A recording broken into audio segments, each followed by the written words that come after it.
We've gone from nothing to what we've got here now. And when you look around you, we've got everything.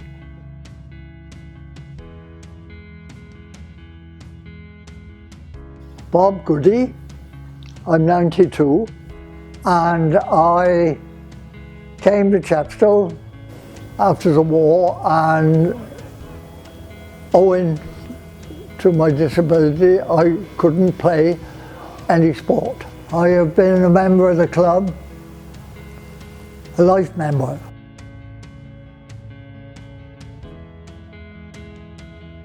We were down in the drill hall in those days because there was the original field of the rugby ground was St Mary's ground, and in the war years it was used for ammunition.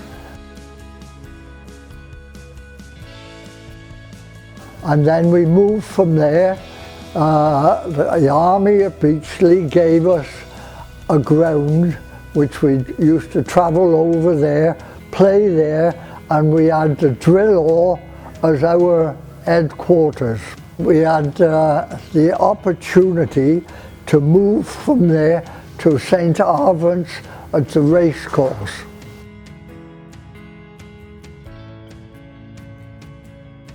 We erected a wooden hut, but unfortunately we used to go over to the local public house, which was the Piercefield, and I don't think that went down very well after training, because with the influx of people that came from the valleys to work in Spencer's works, we had beautiful voices come down with those.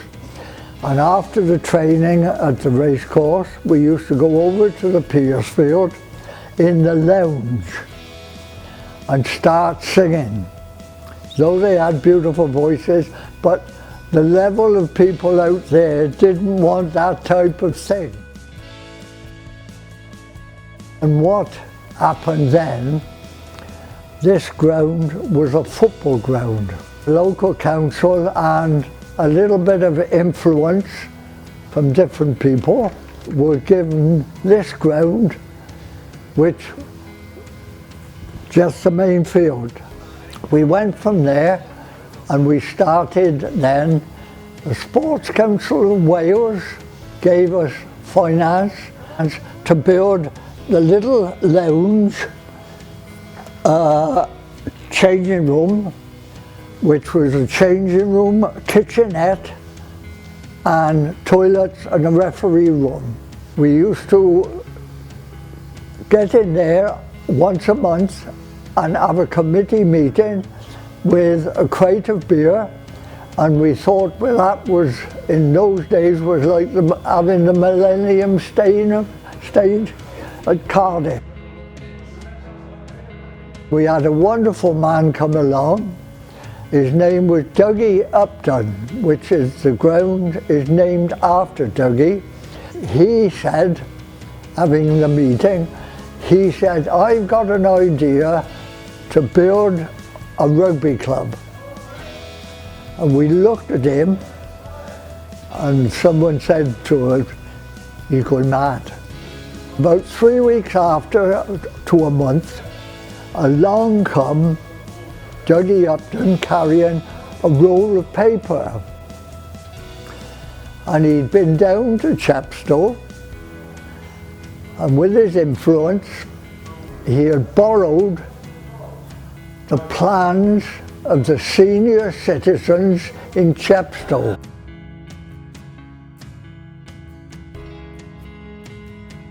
The Lamb Steel Works, we were put out on strike for 13 weeks, and that is when we all came down here, bricklayers, electricians, plumbers, and we were all there must have been, 70, 80. The post were made in the shipyard, and the stands were made in the shipyard and given to us. All voluntary workers, you know, out on strike. There's an area for 50 cars. That room, when that's done out, is lovely. We've got a saying to this day, which Dougie introduced into the club. If you walked into the club and you've seen something, these cabinets, where did that come from? Don't ask. It's that painting that was done by a person named Smith. He asked Dougie Upton if he could do a painting for the rugby club, and Dougie said to him, no, don't want any rubbish in this rugby club. Didn't realise his capabilities. Council of Chepstow, what they done for us, well, as I said, Dougie said, we'll either have the best club for our level of play, or we'll all be in Cardiff jail together. The boys could come back and see this now, because there they all are up there and on the boards. They would be thrilled. Eddie Woodgate, up in that corner, played for England, always came from Dartmouth. Where be the blackbird be? Shorty, Pio, Lemon, and they were all Cyclops and all characters.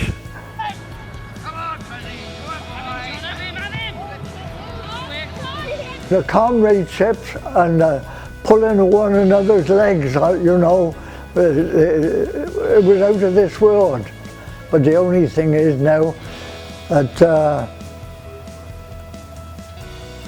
you've got to be really, really fit, because today the speed and everything is unbelievable. Now we've gone, which I'm thrilled about, we've gone back to the original colour shirts, black and white. Every player, new kit. I think everybody pretty well knows me, so now at my age, I come down here tonight, I have 1 pint of beer to flush the body out, and perhaps 2 whiskies to give me strength to get back up the road.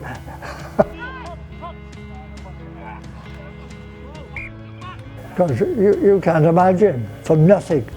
This year, we went up, gradually went up and up and up, and then there comes a time when every club gets it, players play to a certain level, and then all of a sudden you find you've got to start off fresh again, you know, because the players get so old, but they are all together, and then all of a sudden you've got to say, now, you go out there, well, a man of 45, 40, isn't going to run like a boy of 19.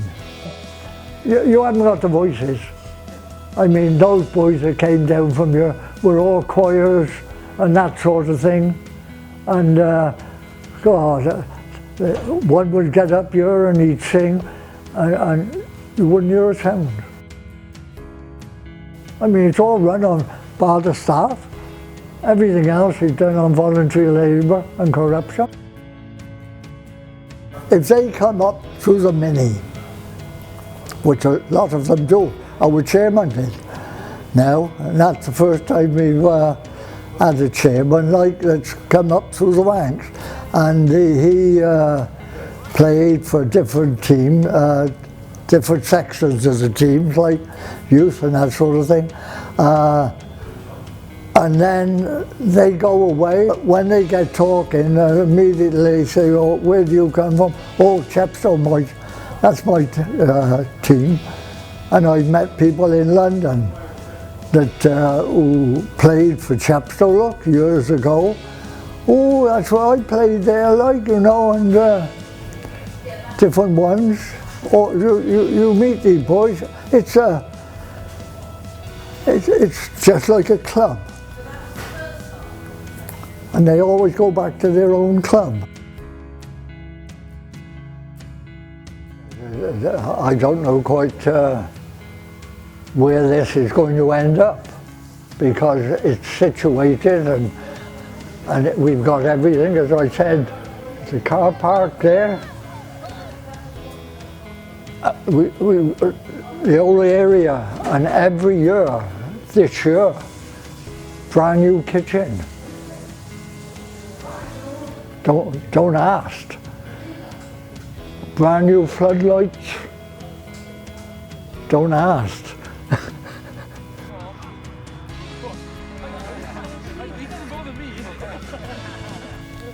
We've got everything. But it's a business now.